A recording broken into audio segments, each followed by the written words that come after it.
Good morning.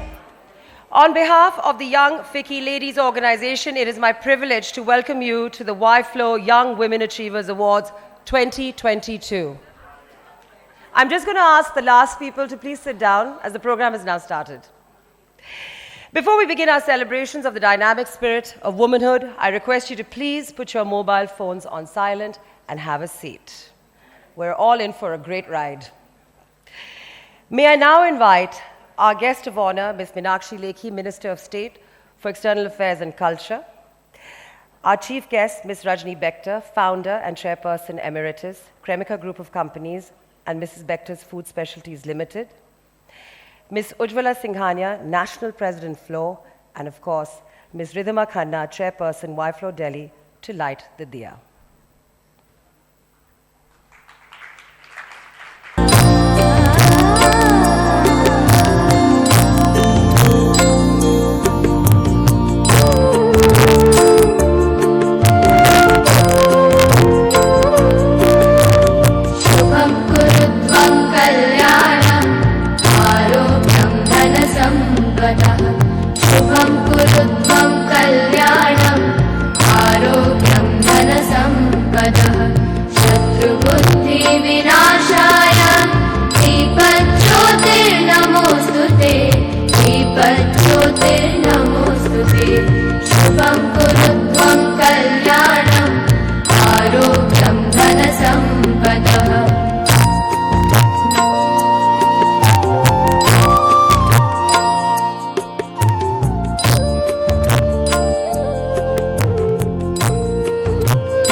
I'm just taking a moment for this beautiful moment to be captured.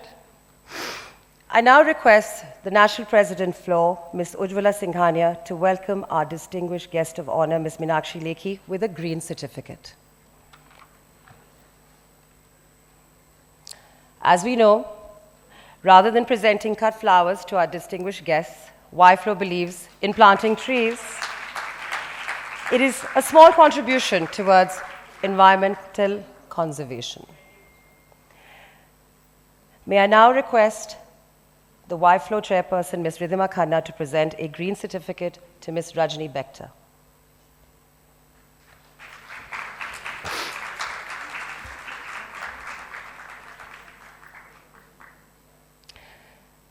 Ms. Meenakshi Lekhi is the current Minister of State for External Affairs and Minister of State for Culture.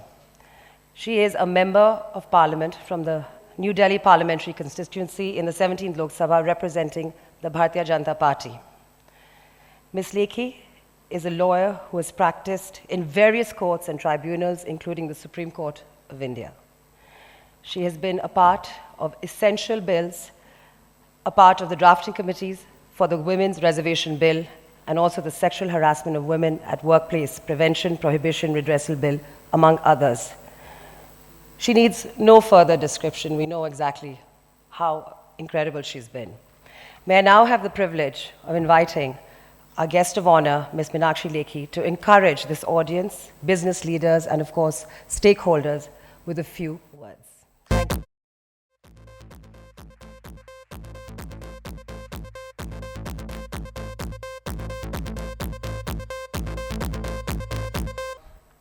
It's been a pleasure to meet all my friends, younger to me, older than me, and my age group, who I have known for very, very many years. What an honor and pleasure to see all of you this morning. And the best part about this morning is that I'm seeing some lady officers in the Air Force uniform. When it comes to encouraging people, I think life has to be about holding each other's hand, trusting each other, believing in each other, and doing what best we can do to support each other. And that's what I believe my journey has been all through. That whether it's Ujjwala or it's Mrs. Bector or it is Ridhima or Abhaji, I mean, you look at the lives of these women, you look at the life of each other, and every moment has been a moment of struggle, and every moment has been cherished through the struggle. And that's what life has to be about. So that is what I think. At times, the adversity can make us doubt and suspect in our ability, but that's not what should hold us back. What we need to do is, in those times of depression and difficulties, we need to look at other women who've been through similar paradigm and have come up in terms, and that is what will help each one of us. My government and my ministry is very much part of the clarion call which Prime Minister has given, and that clarion call is about Azadi Ka Amrit Mahotsav. No Azadi can be complete in the world without the Azadi which women deserve, and that Azadi women deserve is not away from the duties, but azadi to perform duties. Azadi in the sense of opportunity to do what they wish to do, they want to do. Azadi to be confident about who they are, what they depict, how they want to live life, the choices they wish to exercise. And that azadi is something which women seek. And I think when we look at Azadi Ka Amrit Mahotsav, today also there was an exhibition at Ambedkar Bhavan, and I wish all of you find time to go around and take a look. And so India got freedom, but was it just an act of gratitude which our imperialist power showed to us? Was it an act of good sense which prevailed over them that we got freedom? Or did it have a very long exploitative history which made Indians suffer, and the spiritual quotient and the intellectual quotient of people of that period was so high that they fought against and rebelled against those erstwhile powers? And I believe in the last statement that the real story was the story which has not been told. And I consider myself as someone who reads, who tries to understand, at least makes an effort to know our own history. And I learnt about something called RIN, and this mutiny I didn't even know about. And I was standing with a brigadier of the Indian Army. I was standing with another colonel from the Indian Army, and they said, I said, they were showing me some other pictures. They said, ma'am, this picture, that will probably interest you. Some pictures of Jallianwala Bagh, that those pictures have never been shown in the entire history, that there was a public flogging of people who opposed the British, clothes being taken off on a city square and the persons being flogged. So they said this is the first time we have shown this picture. And a few 100,000 people lying in the field of Jallianwala Bagh who were killed and massacred. And these pictures were not even shown to people. No history book talks about it. They say, you'll be interested in this. I say, I think being a Punjabi, coming from Punjab, I've heard enough stories. And I know enough people or their families who died or who participated in the freedom movement, and especially Jallianwala Bagh and the kind of rebellion it caused. But RIN mutiny, I did not know, so I'm interested in that. So they said, but we as military officers who read the history about mutinies and rebellions, and especially where army, navy, etc. get involved, we did not know about this. So this is the story of India, which needs to be told. And the story of women is something which needs to be told. How women struggled through that time, and why I'm saying this to young women who are entrepreneurs, who are doing extremely well in their fields, who are making tons of money. I wish you all the best. Make tons and tons and 100 tons of money. But money for what? The question is, what are we living for? Question is, what is going to be our contribution to the well-being of this nation? Making personal money is very good thing to do. I don't oppose that. In fact, people like Mrs. Bector are my ideals, that women of substance meet adversity in the eye and become the pillar of strength for everyone, not just for themselves, but the strength they give to the society, the kind of employment they generate, the kind of work they put in, the kind of targets they set for themselves personally and target they set for the society. So these are achievers, and definitely YFLO is going to do a great job in recognizing the achievers and getting inspired by these ladies who've done so very well in the adverse period of time and standing up to the adversity. But ultimate goal, when life is good, the goal has to be me, my family, my being, my children. We all need to do that. I will never dispute that anyone can shirk the responsibility of the family. Should not, will not. But in addition to that, there is so much more which society needs from us. There's so much more the country needs from us. And least we can do is be grateful to all those who were part of that struggle which gave us freedom to be who we are and what we are able to do. Be always grateful to people who fought for this country. Be always grateful to people who fought for Azadi, and that is what Amrit Mahotsav is all about. All the unsung heroes, all the women's contribution, at least maybe YFLO can take up a project like that and recognize women's struggle through the freedom movement, which has not been spoken about much, which people don't know about much. But people think only men were the ones who were fighting in the forefront. Every single rebellion, every single battle had women's participation. And I met Alka after a long time, and she told me just now, so I was remembering our own grandmothers and great-grandmothers who would, take the children along. So I remember my Dadi used to say, which a lot of Punjabis sitting here will follow, partition happened, and these were families who were absolutely affluent and much ahead of their times. So she used to ride a horse to do the survey of the land because men were busy in marketplace as artis and whatever else.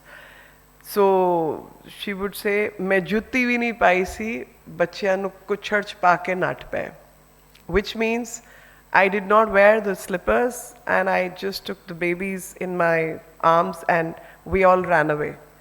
That is the history of our country. Millions and millions of people would have lost their home and hearts. Millions of people would have walked away with nothing on their feet or body, or forget about jewelry and the riches which all they would have left behind.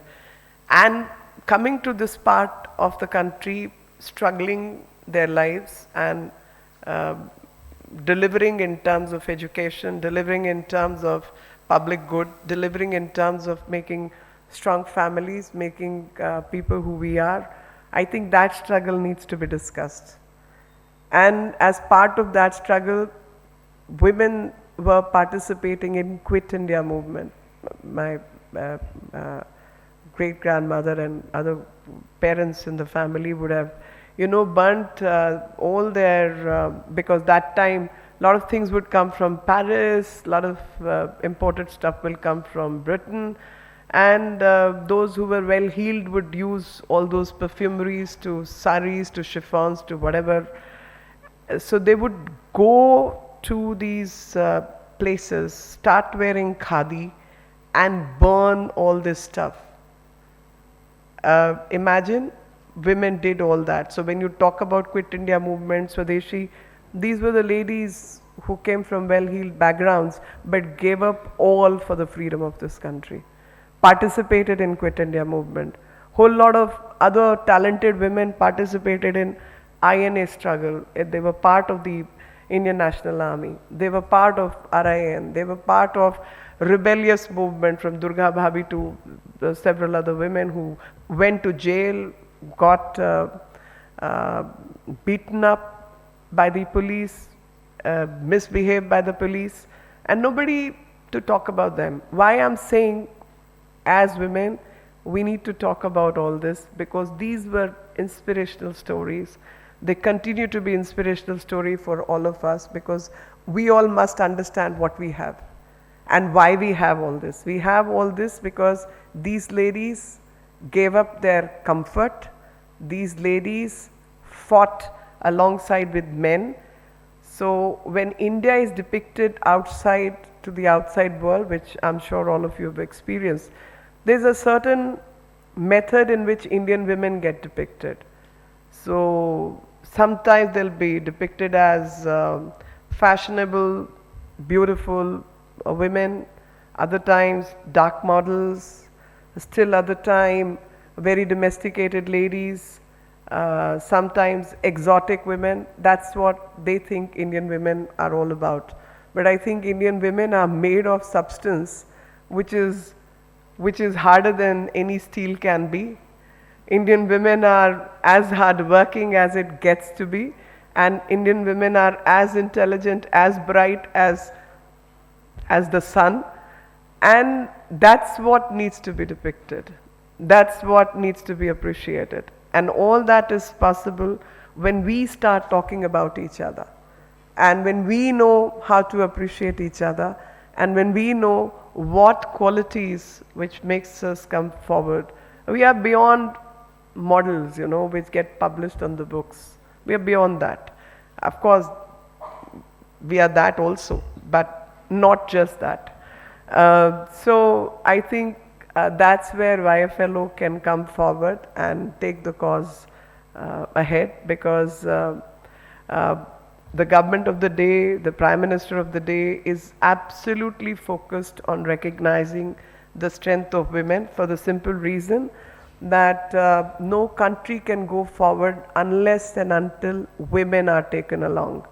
And in that sense, many of you probably would agree and understand that how important Swachh Bharat is, how important waste management is, how important getting clean toilets are, especially from women perspective, health and hygiene perspective, how important it is to have a skill upgradation for women as well, how important it is to get small finances to run their businesses, because whichever business one may look at, it all started small.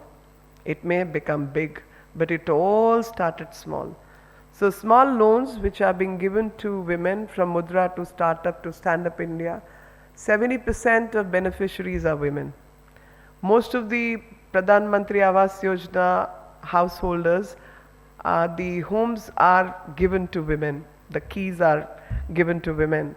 So most schemes from Ujjwala to several other schemes, not our Ujjwala Singhania, but Ujjwala because the gas connections. So we as women realize that all of you are able to work because you're not fetching wood for the household food. One doesn't have to fetch the wood to run the cooking machine in the house. You don't need that. And thus you have extra time and you can do whatever.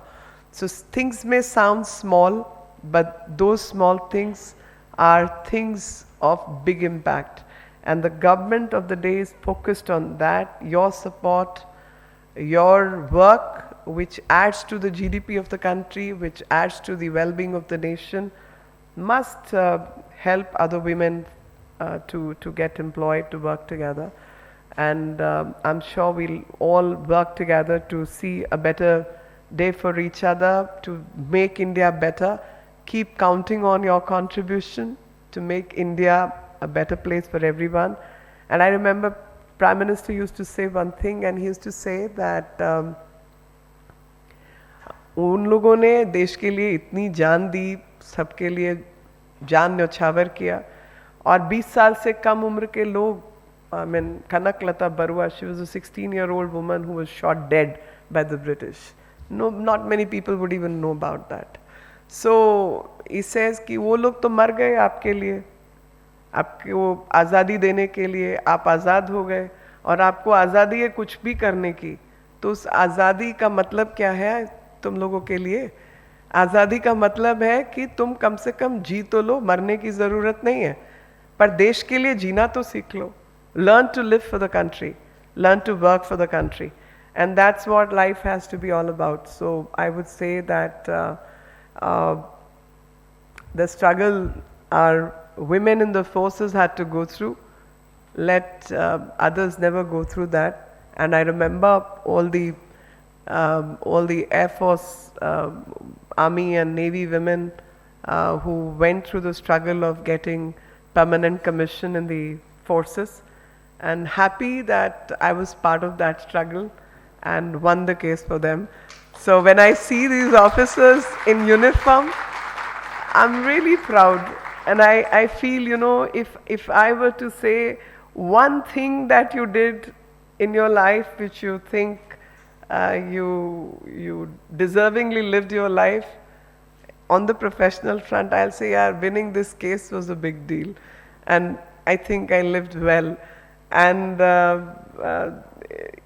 you know, if one was to count that, if one thing you have to say about just one thing, what government has done, which you think you guys deserve to get into power, I say removing 370 was a big deal. And we changed the history of the country, and that's what needs to be done. And I'm sure all of you will participate in changing the history of the country with your innovation, with your hard work, with your commitment to your work, ethics and well-being. Wish you all the very, very best. Jai Hind.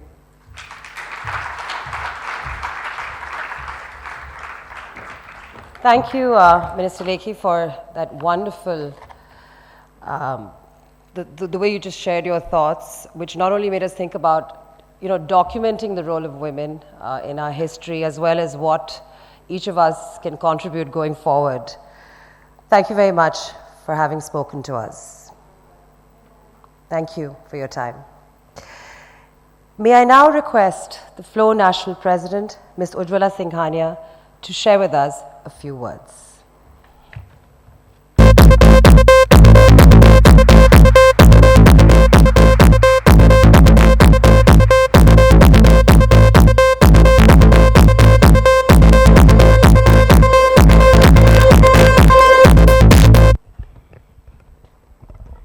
Namaste and a very good morning to everyone.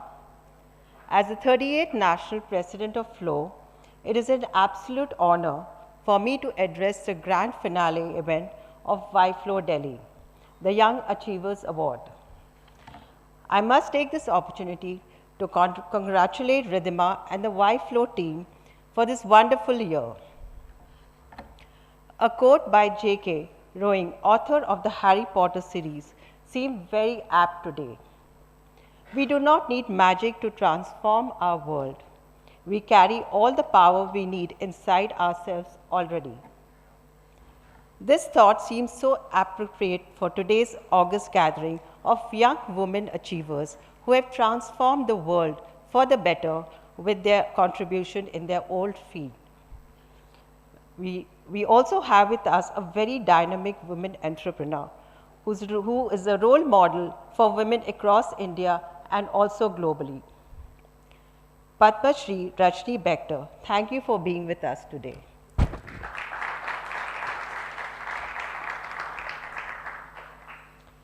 As a pan-India business organization working towards the goal of women empowerment, our objective is to come together as a strong voice for the women, by the women. Today, I feel proud to say that FLO and YFLO have been successfully working in this direction. On this note, I would like to take this opportunity to thank everyone for being here today. Thank you so much. Namaste.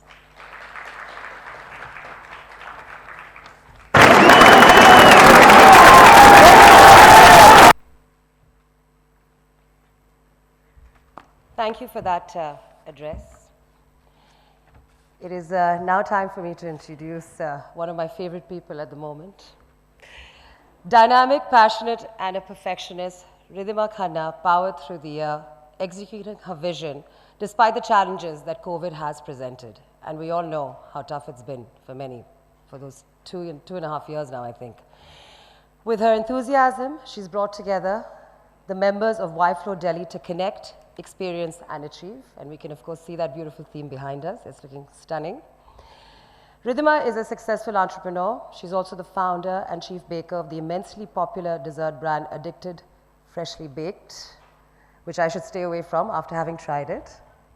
I now request Ms. Ridhima Khanna, Chairperson YFLO Delhi, to give us the welcoming address. Over to you, Ridhima.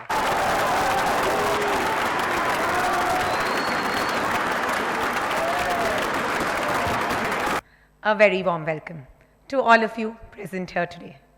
YFLO Delhi members, past chairs, FLO past presidents, governing body, secretariat, fellow chapter chairpersons, each of our awardees, our chief guest, Mrs. Rajni Bector, our FLO national president, Mrs. Ujjwala Singhania, our incoming national president, Jayanti Dalmia, and dear friends and family.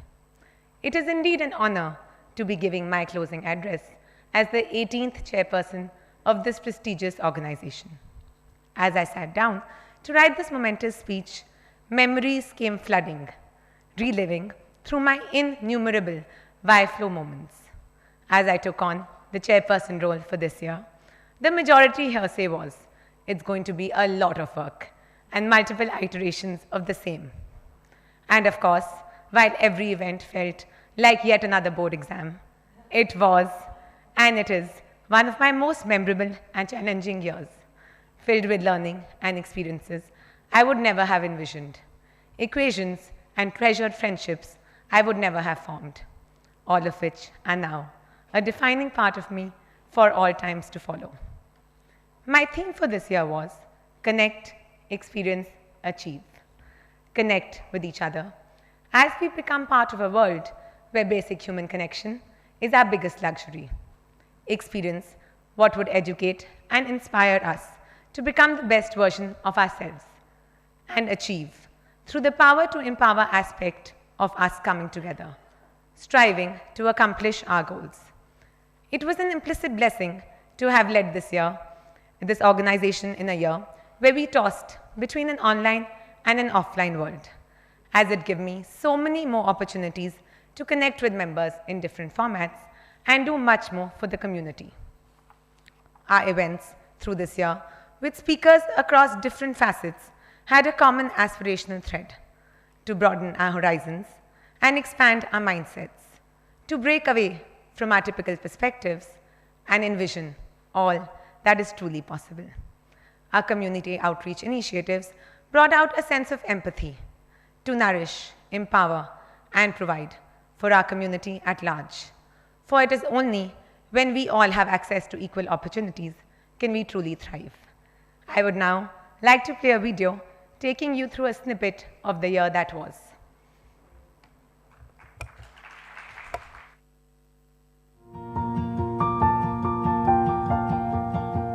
This past year, as YFLO Delhi chairperson, has been a transformative journey. We have found in each other the spirit of connection, experienced aspiration through our events and achieved our women power to empower. With the guidance of the past chairs, the camaraderie of the committee, interaction amongst our incredible members, our community outreach initiatives brought out a sense of empathy and gratitude. We began the year by supporting the community in the second wave of the pandemic and broke down the plethora of information.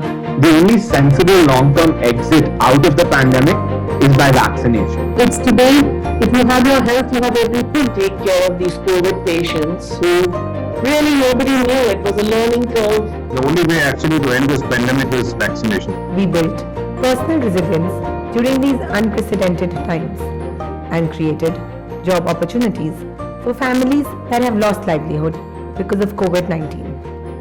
We chose to be present in every moment. How about you measure the success of your life by presence? The simple moments of connection. Connection with self, connection with others, connection with life. To become stronger, fitter, happier versions of ourselves. Discussed health and uncomplicated the act of nutrition. It's important to invest in building good habits. सुख शांति और समाधान के साथ खाओ तो I think you will get your. We took a leap into the world of global luxury. We believe in the quality of products. So at the same time in creativity, innovation. Had candid conversations on business and consumer mindsets in this new environment. Got together to learn the art of clicking. We launched an executive education program on leadership. Set up 5 smart classes in the Bastis, powered by modern technology to provide equal opportunities of education for all. We redefined success and productivity from a new perspective. Possible to actually listen to your heart and become successful. Demystified NFTs and the digital art world to navigate the metaverse that we are entering. The NFT is very inclusive. You can buy anything at any value, number one. This Diwali, we pampered our members. Spread love and light all around. As a part of our community outreach initiative, we provided for the children at Palna with medical support. We found our unique style as a symbol of our expression. It's good to know your body type and your style and stay true to who you are. As we entered 2022, we had our own Santa from Finland gift us a Christmas wreath representing the eternal circle of life. We connected with Mother Earth for a greener tomorrow and found inner peace. I am and you are the spark from the great flame. We rejoiced in our tribe, supported each other's entrepreneurial journey, and celebrated the essence of womanhood. Our members witnessed the true spirit of sportsmanship, experienced the infectious energy of a thrilling motorsport.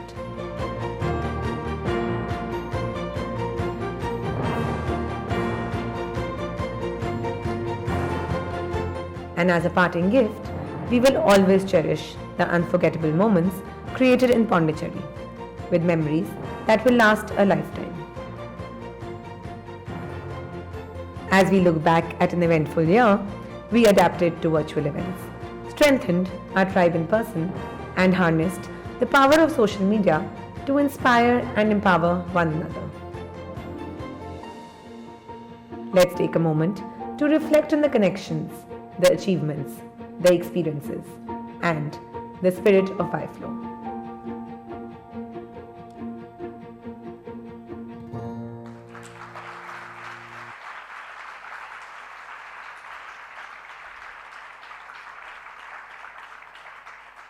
And just like that, here we are today at this finale event for the YFLO Delhi year 2021-22, our Young Achievers Awards, celebrating a tribe of powerful women, each of you who took the path they aspired for and now in turn inspire us to know she believed she could, so she did. Embodying this in every essence is our chief guest for today, Mrs. Rajni Bector. It's an absolute honor and privilege to have you with us today. Heartfelt gratitude to my FLO National President, Ujjwala Singhania, for your constant encouragement to do my very best in this role, and to the FLO Secretariat for your unending support. A big thank you to all the YFLO past chairs for entrusting me with this position, to Vasvi, Itiva, Trupti, Mandira, Atashi, Avarna, for being a call away for anything I ever needed. To each and every YFLO Delhi member, you are what give this year meaning. All my gratitude for your active participation and sheer enthusiasm in every endeavor of mine through the year. To our social media partner, the Brand Concierge, thank you for graphically and virtually representing the YFLO spirit perfectly. To our trophy partner, Art Denox, and stationery partner, Ravish Kapoor, appreciation for your support. Sincere gratitude to our partners for today, Hello and Mystique Events. To my family, it's been a year filled with YFLO dinner table conversations. Biggest hugs for your patience and enduring support. To my backbone, through every moment of this YFLO Delhi year, the committee, thank you for steering this boat with me, for all the endless brainstorming and conversations, for events that worked out, and more so, for those that did not. To Senior Vice Chair Gayatri Rai, words can't thank you enough for being my 911 through this year, multiple times a day, every single day. As you carry forward this legacy to greater heights, you'll have me right by your side as your biggest supporter and loudest cheerleader. I'm going to sum up with one of my favorite quotes. I've learned that people will forget what you said, people will forget what you did, but people will never forget how you made them feel. To each of you who've been a part of this precious and beautiful journey, thank you.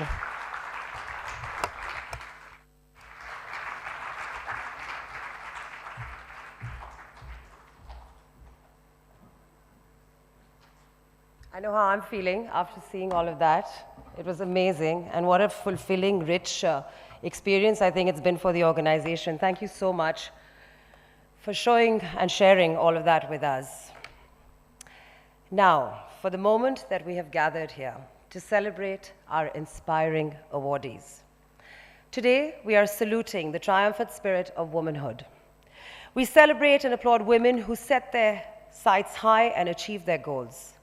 Women who often took the road less traveled with passion, determination, and self-belief. We are going to start with the category of community service. From the field of community service, let's welcome Ms. Maya Vishwakarma on the stage.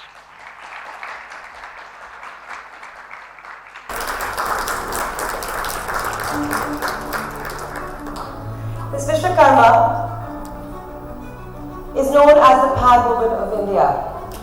She is the founder and president of Sukarma Foundation, which works on menstrual hygiene awareness, primarily in the tribal areas of Madhya Pradesh. Ms. Vishwakarma, through her foundation, has provided affordable, low-cost sanitary napkins for tribal and rural women. She has set up COVID clinics in remote areas, and she has also, in all of that, managed to create employment, essential employment, through her endeavor. I have a question for you, Ms. Vishwakarma. What has been your key learning in spreading knowledge to save lives? Because that is the crux of how you've done things. But what is the key takeaway in how you've done it? Well, I have learned a lot, especially being on the ground. And I've been working in this social area around 6 years for now. पिछले साल जब Covid हुआ था तो हमारे गांव में भी बहुत ज़्यादा कोविड आया और उस समय हमने देखा कि this was like a war-like situation and how we managed to save lives and learn from them that life is so precious that one cannot forget the last year COVID wave. So I learn every day from everyone, from everywhere. So I'm very thankful, and it's an honor and gratitude. Thank you so much. Thank you for that. Let's now continue From the field of entrepreneurship, we welcome Ms. Neha Bansal.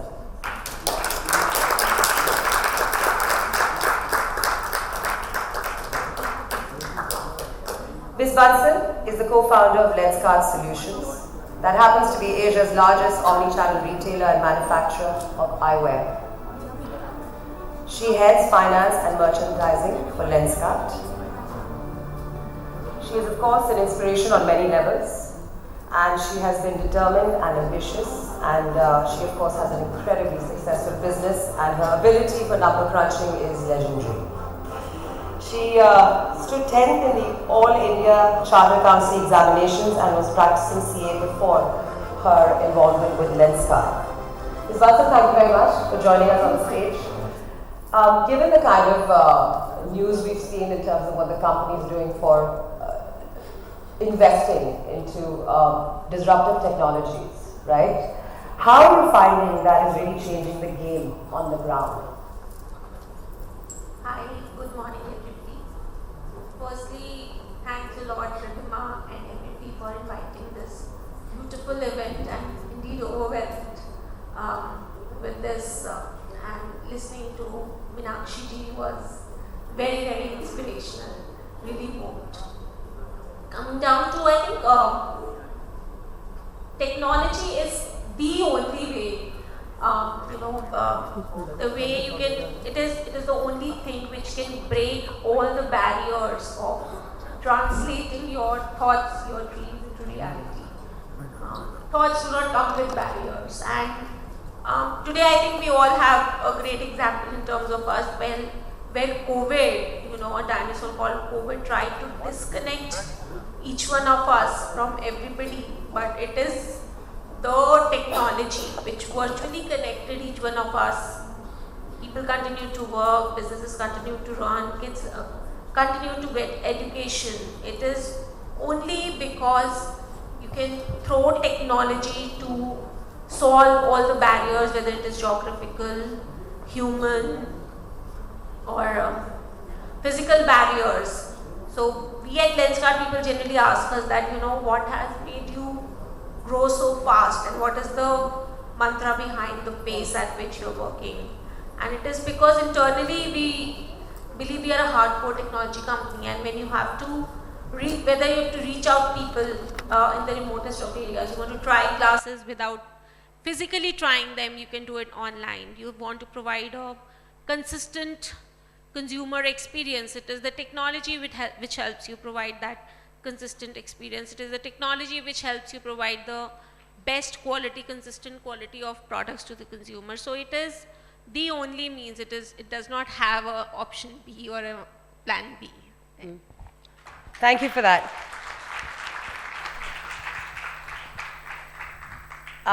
From the field of fashion, in fact, our awardee is not going to be present today. We've just been informed she can't make it. But the person is Anita Arora. She's one of India's most respected designers and the creative mastermind behind the label Perot. She, of course, is a label that has been all about sustainability, and she's launched Perot Upcycle. And she is not here, but that is the person who is the awardee for this year. Moving on now to fine arts. From the field, we welcome Ms. Meghna Gavireddy. Ms. Please join us on stage.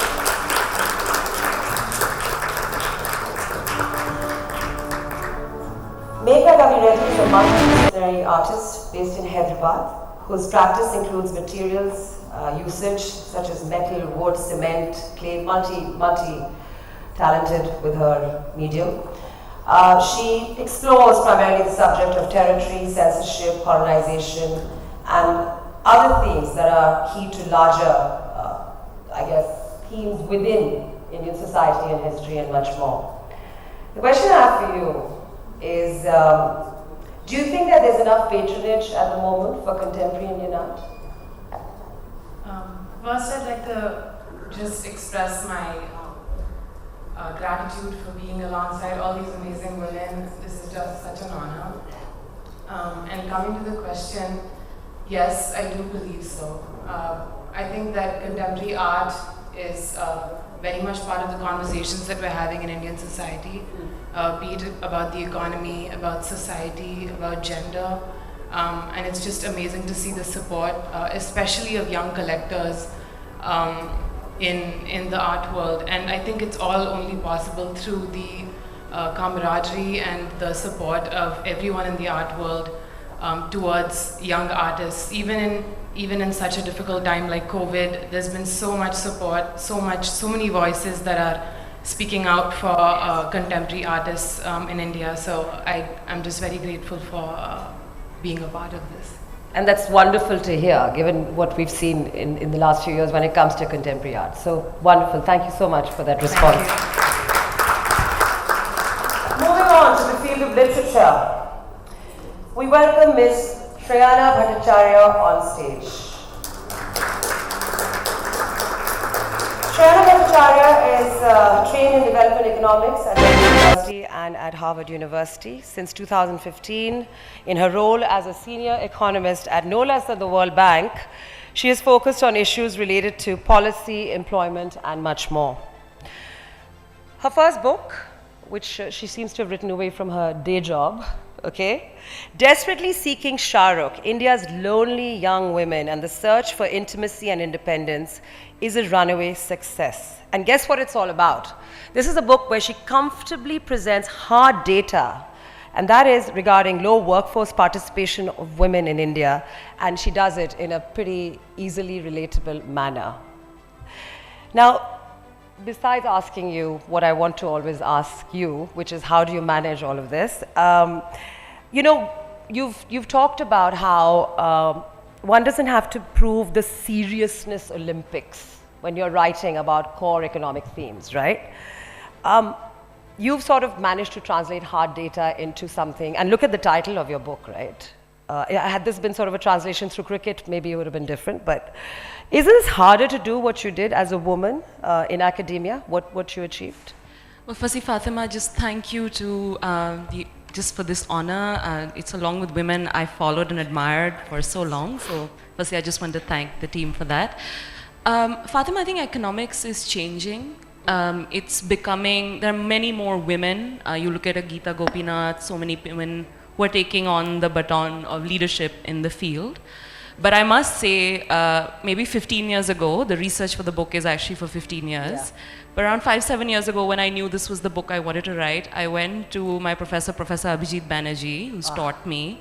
And I said, I want to write a story about how women are excluded from India's growth process. Right now, we're in the bottom 5 when it comes to women's economic freedoms in the world. But I want to do this not in the standard way, but I want to do this through the iconography and films of Shah Rukh Khan. And he looked at me completely aghast, and he said, how are you going to do this? But I have to credit, I think, you know, much like what we've been talking about here, the connections with other women in the field, other researchers, scholars who've been so supportive, women in economics. And as a consequence, while it is hard to do, I think I had the conviction that I wanted to write the story I wanted to. And I only had support and mentorship from so many men and women in the field to do so. And I think it is a testimony of support and solidarity that you need that, right, for confidence and conviction. Thank you. Thank you. Thank you for that. And now coming to the field of media. First of all, this is thrilling, Shireen, okay? For me especially. All right. From the field of media, please welcome Ms. Shireen Bhan on the stage. Shireen is a star television presenter. She's a veteran journalist. She's an author. She's one of I mean, I'm going to go off the script here. I've worked with Shireen, and I know what a rock star she is, okay? She is the managing editor, CNBC TV 18. She's probably India's best-known business anchor, and probably now globally so. She has been producing and anchoring multiple award-winning shows, India Business Hour, Young Turks. The reason I'm breezing through this is because, you know, I've worked with her, and I know exactly how incredible she is. Under her watch, CNBC TV 18 has consolidated its leadership and also given business news a whole new meaning. And I'm going to now skip to all of that because, you know, it's not every day that I get to interview Shireen Bhan, okay? Tell me something, Shireen, does breaking news still excite you? And how often is it happening? Well, Fatima, to start with, it's so good to see you, and it's great to be back here at FLO. I was here at a similar event way back in 2005, and it's really a privilege and a pleasure and an honor to be back here with women I so admire, respect, and have great regard and affection for. Do I still care about breaking news? Am I still excited about breaking news? To be honest, I'm still excited about the news. Yeah. I'm still excited about credible news, accurate news, news that informs, news that empowers, news that enlightens, news that inspires. That's what gets me going. That's what has kept me going for the last 21 years of running CNBC. And I'm just very, very privileged to be able to help people make sense of the world that we live in, particularly through crises like we've just been through, the COVID pandemic, to understand how the world is changing, what is changing in the world, and how we can make sense of it, and how we can adapt and accommodate to those changes. So I think that's been a personal sort of passion for me, to just ensure that the news stays news and the news is relevant to the people who it's meant for. And I hope that you will continue to keep watching as well. So thank you very much indeed. Thank you, Shireen. Moving on now to the field of politics. Please welcome Ms. Charu Pragya onto the stage. Ms. Pragya is a lawyer politician. She's a national media panelist for the BJP and is a crusader for women's rights. She speaks on multiple issues relating to governance, local, civic issues, education, social rural programs. She is currently the national in charge of the BJP Yuva Morcha. Thank you very much for joining us here. I have to ask you a question. Maybe I could have even asked Shireen the same question, but I saved it for you, okay? How do you calmly deal with controversy, trolls, and conflict on social platforms? Yeah, we need to hear that. Calmly was the word. Thank you for the honor. I'm beyond delighted to be here. So thank you to YFLO Delhi. Thank you so much, Riddhima and Gayatri and Nidhi Bhabhi. And I'm delighted to be here amongst people who all have stories that inspire. Each and every single person on the stage with me, sitting here, I know they all have stories that inspire. I was sitting with a wonderful officer and I had a little chat with her. And yeah, what you asked me is, that's the bane of our lives. How do you manage to live your life your way, in a good way, and keeping yourself untouched by what others have to say about you? And I think this is a conversation not just in our country, it's the world over, but हमारे यहाँ कहते हैं लोग क्या कहेंगे, और लोग कहते ही रहते हैं. And today when the world has moved to the virtual world so much, trolls have become a part of our lives, and it's a price I think you pay for even a tiny bit of popularity in the virtual world. You have to deal with it. There used to be times when I used to cry. When people would say mean things to me, I would get heartbroken and I would feel terrible about it.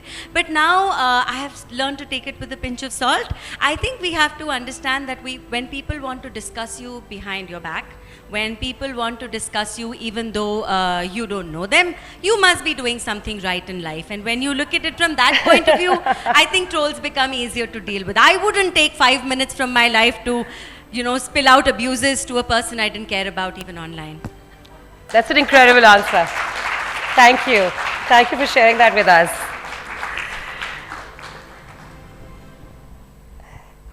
Moving on to the category of service to the nation, and here we have two awardees that we have been fortunate to join us today. Let me start with the first one. We welcome Wing Commander Asha Jyotirmai on the stage, please. Wing Commander Asha's journey in the Air Force started with a love for the sky and a dream to fly like a bird. She started skydiving in 1999 and has about at least 907 jumps to her credit till date. That is the highest by any woman in India. She's the first and only woman in India to skydive from a microlight aircraft. She's created history by leading the first Indian Women's Services team of parachuting events. at Switzerland for the 35th World Military Parachuting Championship, as well as a record of being the only Indian woman to unfurl the Indian flag, wait for this, during skydiving at 10,000 feet. You know, I have chills when I'm talking about that. Let me ask you this. How do you build teams for the sky? Thank you, Fatima, and thanks for being here in this wonderful gathering of lead group in their own fields. The question was, how do you build a team? The way YFLO builds its team on ground. Nice. That's the way I do it in the sky. Frankly speaking, it is more about the dreams, the opportunities, the choices, the courage, and the determination which you have in fulfilling your dreams. Right. So that's how you build teams, and then you have to sustain there. And at the end of it, the beautiful balance which each one of us sitting here, both men and women, I would say, to strike a balance with your profession, passion, and personal life. As Indian woman, I will vouch for it, but for your family and society, nothing is impossible. Thank you. Thank you so much. As I previously mentioned, this is a category where we have two awardees. Again, from the field of service to nation, we are welcoming now Flight Lieutenant Shivangi Singh. Shivani Singh joined the Indian Air Force in 2017 and was commissioned as the second batch of women fighter pilots. Flight Lieutenant Shivangi Singh is India's first woman Rafale fighter jet pilot as well.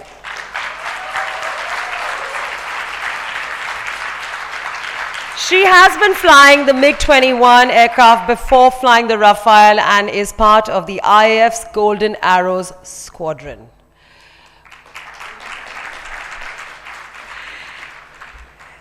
Ms. Singh, let me ask you this. What is the toughest part of your job? I guess I don't think I need to express the gratitude which has already been expressed by everyone for having me on this stage. But to answer that question, I guess the toughest part about my job would be waking up early in the morning before even the sun rises. But on a serious note, I guess there is a lot of pressure on all of us as a women, and that is not just what has been put by the outside world. That is what we already put on ourselves to be better at everything, even in ground. And the same thing goes in air. So I guess every day when I wake up, I have to overcome that pressure and not succumb to it, so that as to perform better, not from others, but from myself, what I was yesterday. So I guess that is what is the toughest part of it. That's a fighter jet pilot telling you. That's the toughest thing is waking up in the morning. Unbelievable. Thank you so much for that. Now to the field of sports. Please welcome Ms. Shivangi Pathak onto the stage. Ms. Pathak, at the age of 16, became India's youngest person to climb Mount Everest, that is the world's highest peak. 2018, she was 16. She, of course, was awarded the Bal Shakti Puraskar in 2019 by the President of India. She comes from Hisar, Haryana. Ms. Pathak has also scaled multiple mountains, and that, of course, does include Kilimanjaro, besides Everest. This lineup is just starting to, I mean, what is this lineup of women? My question is, after COVID, uske baad, what are we going to do? What's the next mountain? First of all, thank you so much for inviting me there today, and a very good point to all of you. And thank you so much, everyone, for inspiring me today, and my small sister also, my little sister. And after this pandemic, actually, in the pandemic, I went to Mount Lhotse, it's the 4th highest peak of the world, and I caught COVID there. And my oxygen level was just 18 on that time, and I fainted. But still, I survived all of your blessings and maybe superpower, and not maybe, I'm sure superpower also. So I don't know, and I'm not very prepared for the next mountain right now. and I can't even think of climbing abhi because of my lungs. They are not very good in position, but I just need all of your blessings and inspiration, more motivation for thinking again like I thought once for Mount Everest, and just some motivation and again some junoon and josh that I had once when I was 15 or 16. I climbed Everest, so I need it right now. Yeah. Again. That's what I mean. Yeah.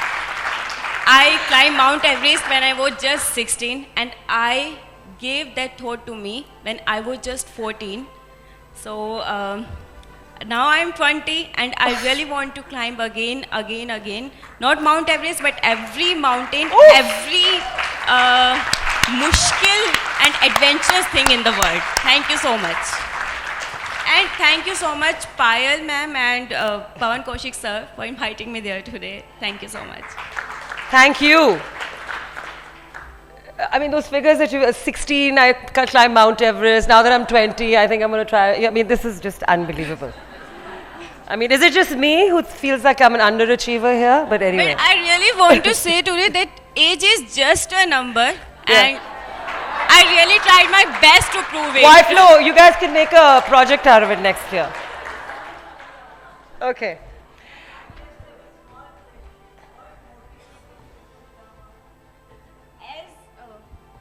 As I belong to Haryana Hisar, and you have heard a lot of rumors about Haryana, that about girls and how they treated girls, and I am telling you here कि वो सब सच हैं, और उन सब को prove करने के लिए I have decided कि मुझे करना है.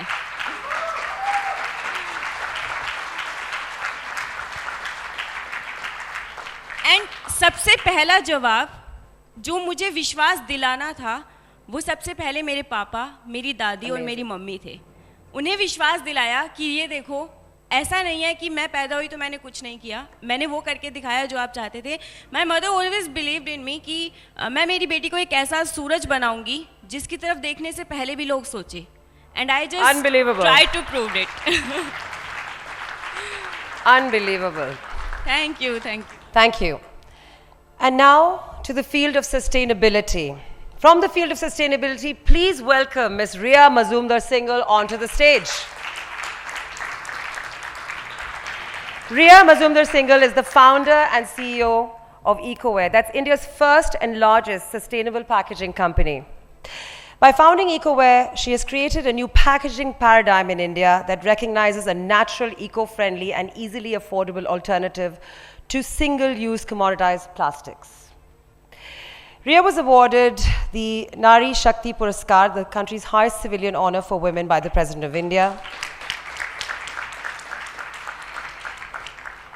It's wonderful. Okay, this, by the way, is the final formation, because I'm going to have a heart attack if we have more of these women. Okay.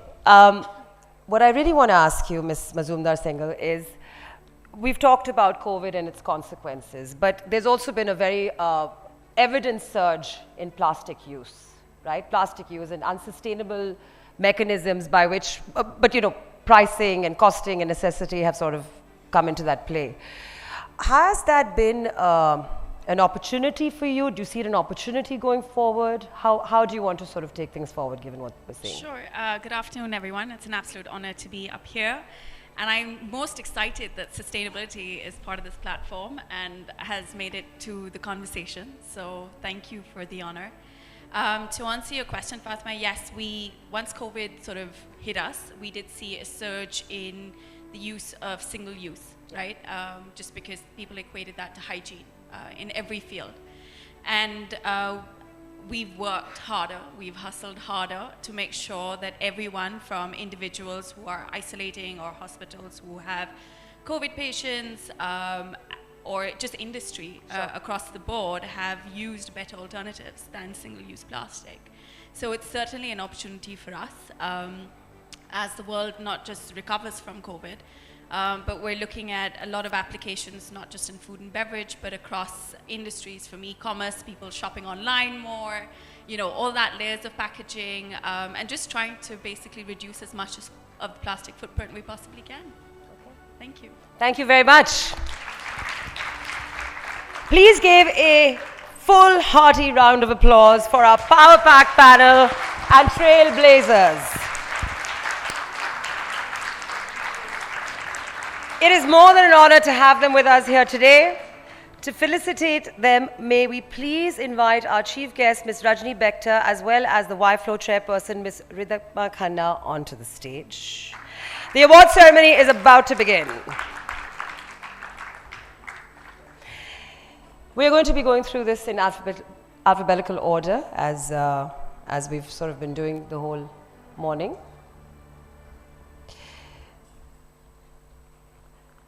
Let's get started. Community service, Maya Vishwakarma.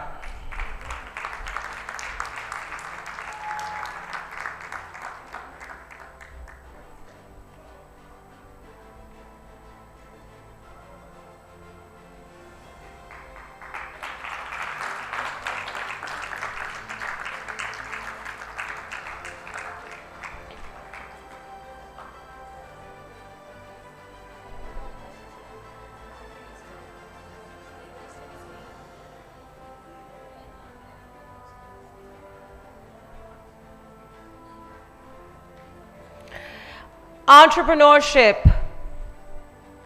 Neha Bansal.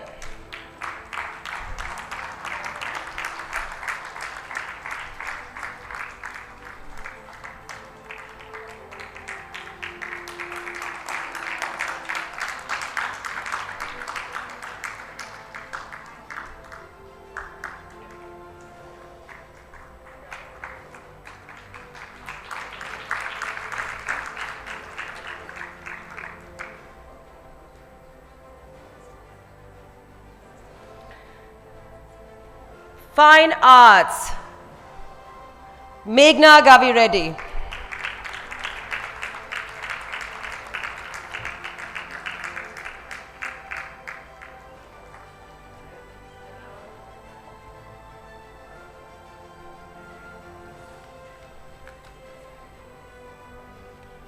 Literature, Shrayana Bhattacharya.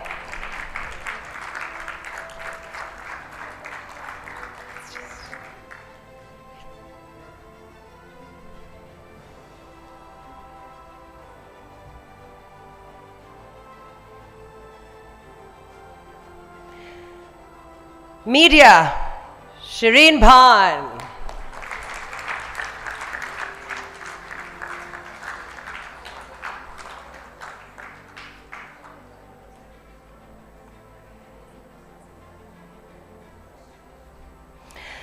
Politics, Charu Pragya.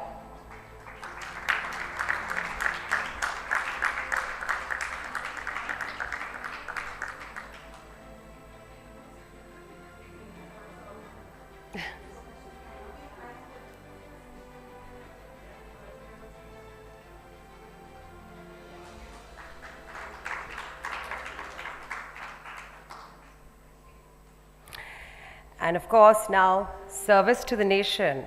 Let's start with Asha Jyotiramai.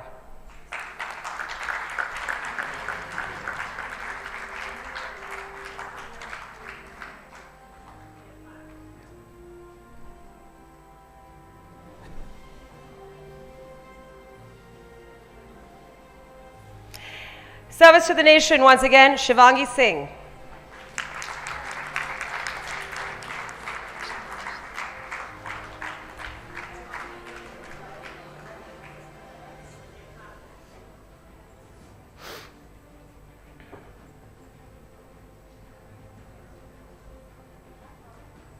Sports, Shivangi Pathak.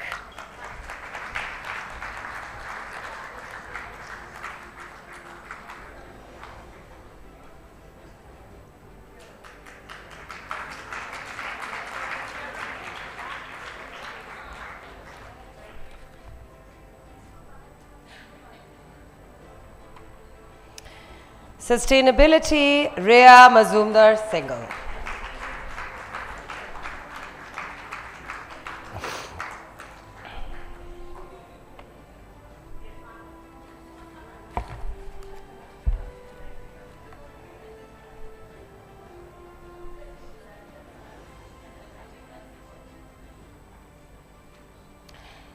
So that, of course, was our lineup of wonderful awardees. Just exceptional in terms of what we're seeing there. And I have to commend the organizers at YFLO, Ridhima and your team, for having really put together such a spectacular, diverse group of women together. And it's really, it's been a pleasure for me. It's such a treat for me to, it's almost like having 10 great interviews in a day. I never get that opportunity. So thank you very, very much. Now, as we know, over the years, YFLO Awards have become a tradition. They honor passion, courage, innovation. It's in this light that we celebrate awareness today. Speaking of trailblazers, we now, of course, have our chief guest, Ms. Rajni Bector, where we're going to have a candid conversation about her own entrepreneurial journey. Back in the 1970s in Ludhiana, Ms. Bector borrowed 300 rupees to buy an oven for her first business. This has now turned into no less than a 2,500 crore company we know today as Cremica and Mrs. Bector's Food Specialties. Her Made in India brand has made an international mark, and she has become the first approved local supplier for global chains. And I won't even start with the sort of labels and names there. She was awarded India's 4th highest civilian award, the Padma Shri, back in 2021. And here's when it gets exciting. I get to actually interview her.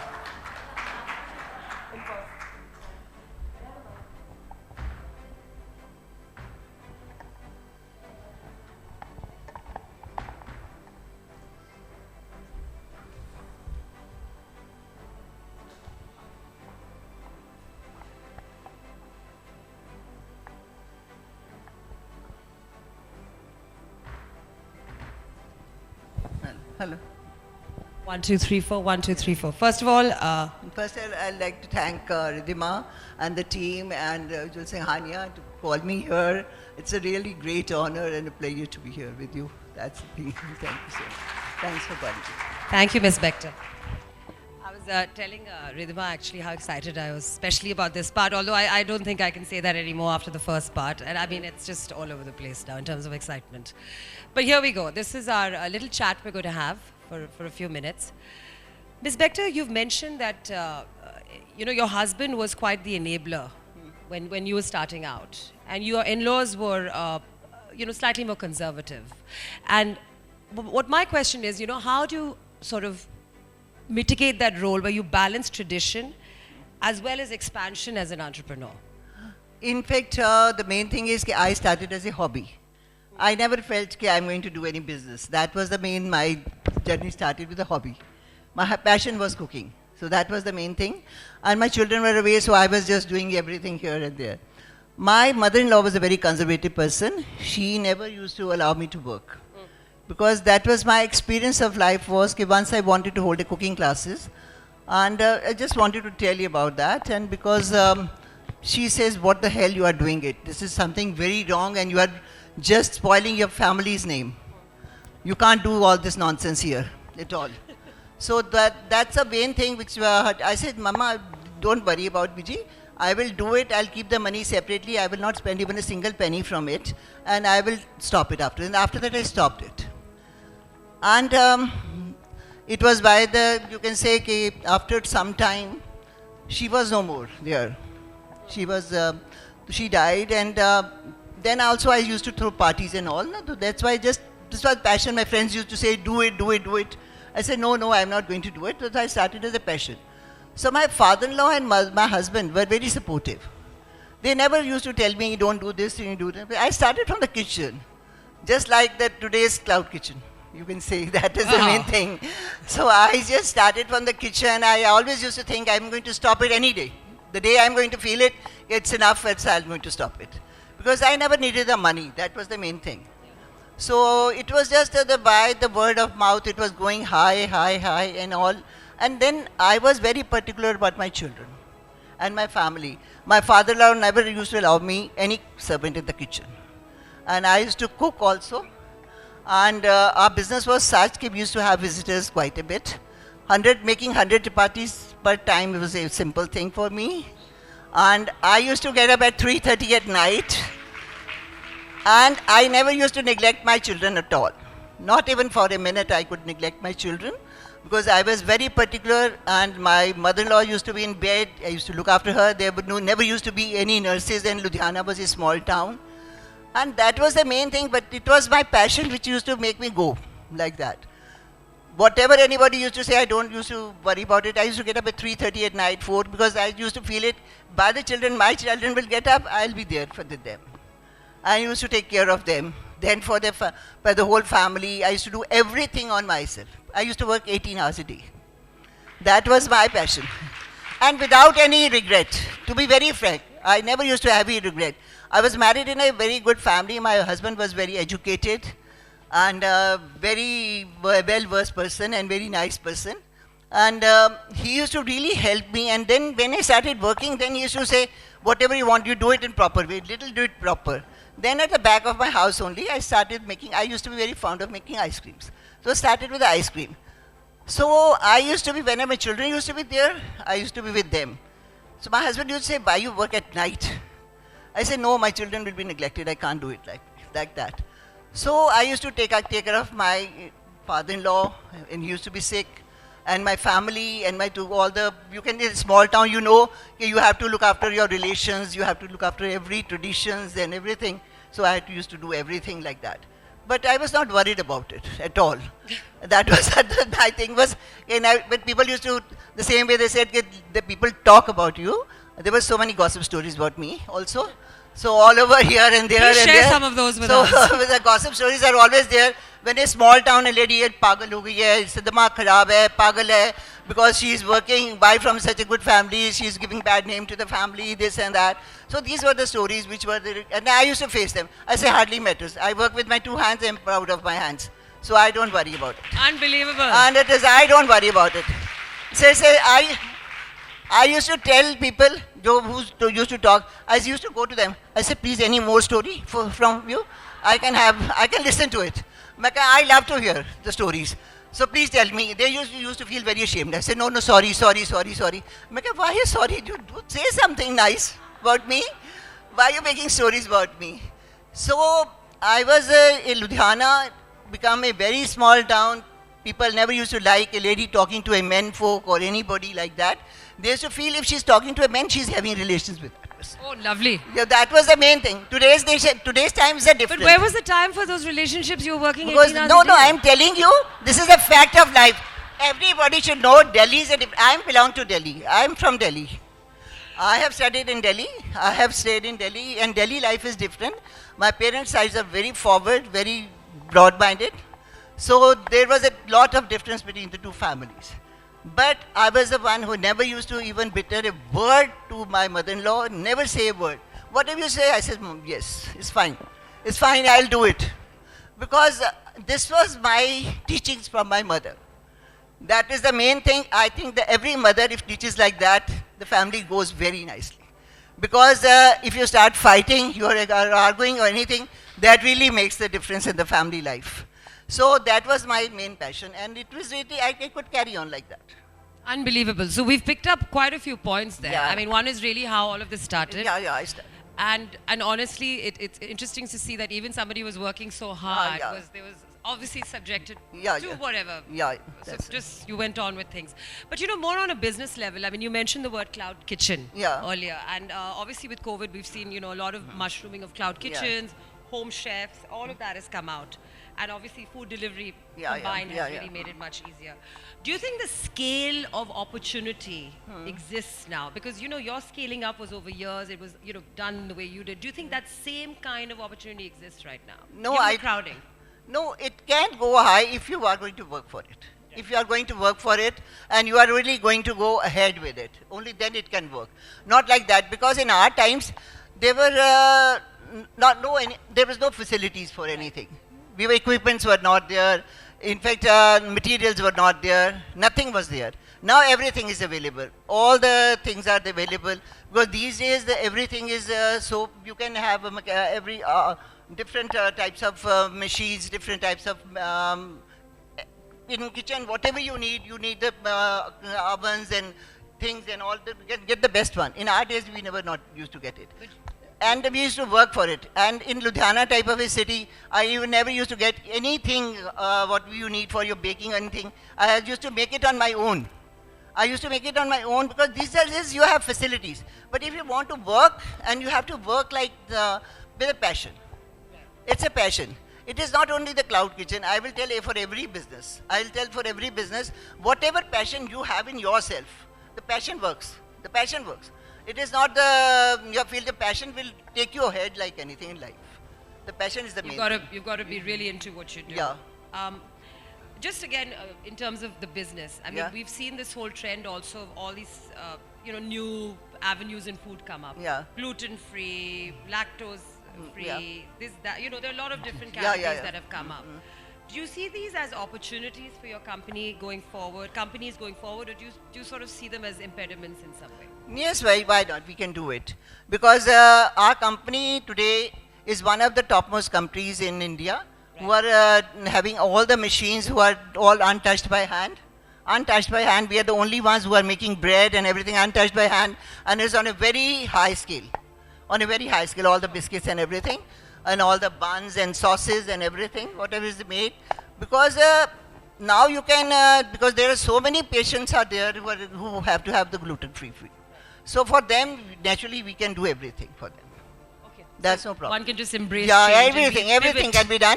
And because today the world has changed. World has changed, and you get every material, everything is there. That is the main. So one has the best of No, opportunities. there's no problem. No. Just as a closing question I have, I mean, now you even have your grandchildren, and I believe, yes. My two granddaughters are here. My two granddaughters are here, both are. I mean, besides the audience, also in the business. Yeah. How do you preserve, I'm not talking about the specific grandchild in the audience, but I'm just saying that, how do you preserve order, discipline and all of that versus, say, an entitlement that can happen over generations? I mean, we've seen it happen over all sorts of business families, especially. In fact, the grandchildren, you have to have the family. In family, you have to teach them. You have to tell them your ways of working. And my grandchildren, I'm very happy with my grandchildren. They are all after me. They are all after me. And they really take care, and whatever I teach them. I have always taught them that you work as a worship in life, and never think you are perfect in life. Your perfection is never there. Every day is a learning day, and keep on doing it, and do it with sincerity. And they all are really working very hard, and I'm proud of my grandchildren, to be very frank. I'm really proud of them, and they respect me also too much. Until today, they want me to pass everything, whatever they make.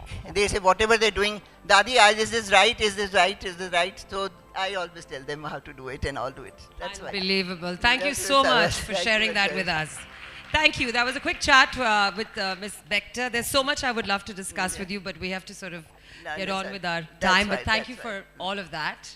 Thanks for I hope your advice is also open to people who are not your grandchildren, because... It's open to everybody. I tell everybody, if you are going to do any work, whatever work you are doing, it is not food always. It is your passion. Everybody's passion is different. Right. Everybody has a different passion.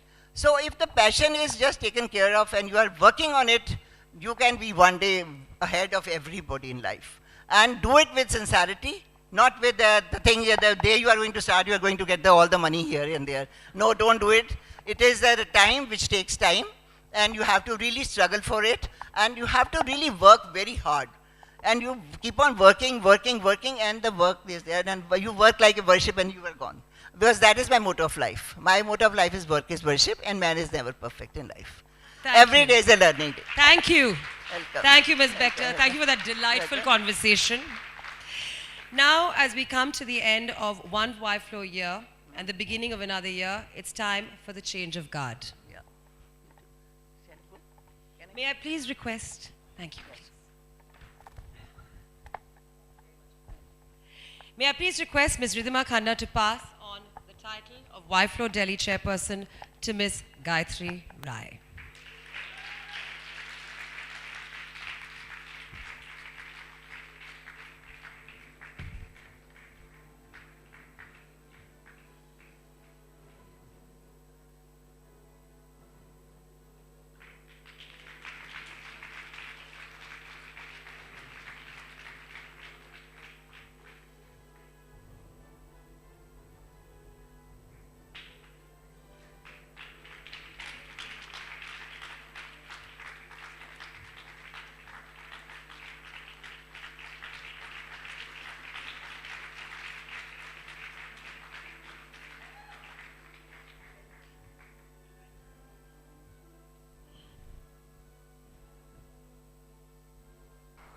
Thank you for that lovely session.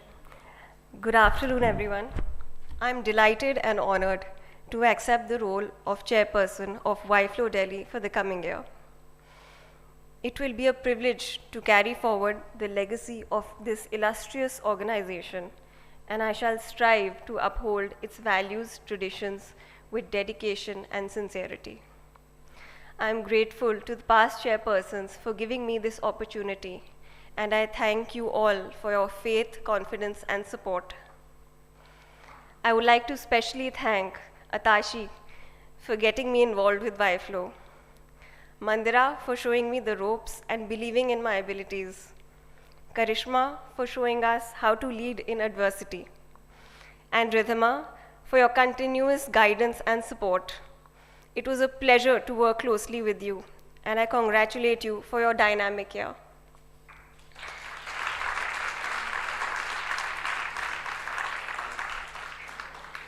I take this opportunity to thank FLO National President Ujjwala Ji Singhania for her leadership this past year. Our incoming National President, Jayanti Ji Dalmia, I could not have asked for a more supportive person to work with. I look forward to working under your leadership in the upcoming year.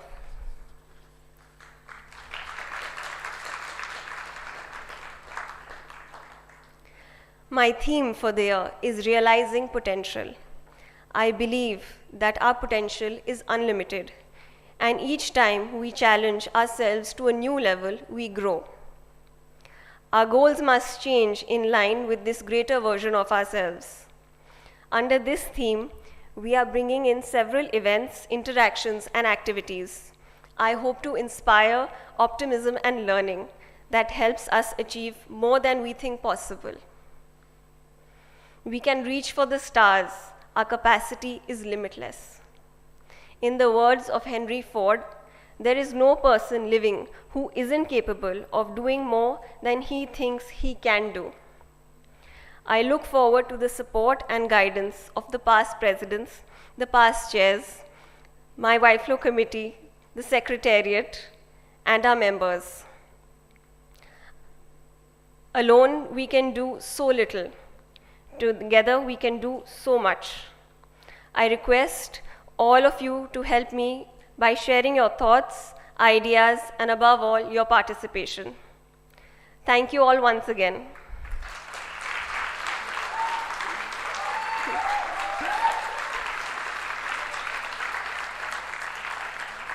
I would like to invite all our awardees and committee to please come in front for a picture.